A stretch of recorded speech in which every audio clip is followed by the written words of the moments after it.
In 2009, my unit, which was most decorated infantry battalion in the entire Marine Corps, which was 2nd Battalion, 5th Marines, was called in to do humanitarian assistance operations out in the Philippines, which was Operation Kitsana.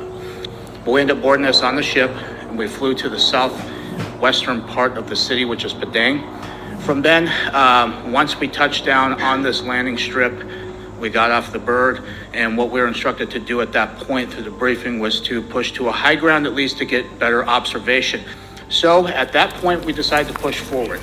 We trekked up about 300 meters.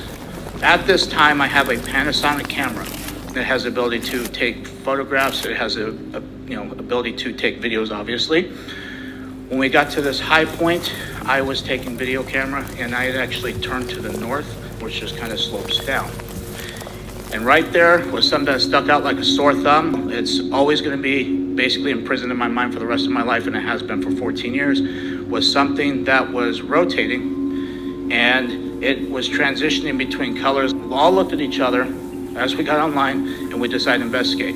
When we got up to that point, we were then intercepted by a team of soldiers or rogue military force, if you will. The most concerning thing about this is they all had American dialects. You could audibly hear them blow the safety selectors off. They basically started screaming at us, telling us what we were doing. We were not allowed to be there. Who were we with? What were we doing there? We were all freaking scared, to say none the less. As that happened, this platform actually rose up off the ground itself.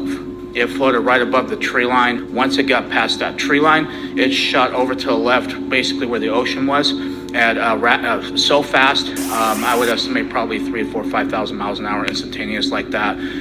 So as that happened, they basically had told us to turn around. As we turned around, kind of a couple things that went through my head at that point was that we're done. And they escorted us back up this slope. They told us we were not allowed to look back. So as we broke atop this hill, we decided to book it. And we ran back to the LZ. A couple days later, which we ended up in Subic Bay, my camera was on my rack, and the memory card that was in it was out, and my battery was out of the camera, missing as well. So all of that was missing. The only thing that was there was the camera. So whoever did it knew what the hell happened. Each of the Marines that were with me also had their cell phones taken that they brought. Even though they didn't bring them on the mission, all their stuff was missing. The other people in the actual platoon never had their stuff touched. It was only us 6 that were affected.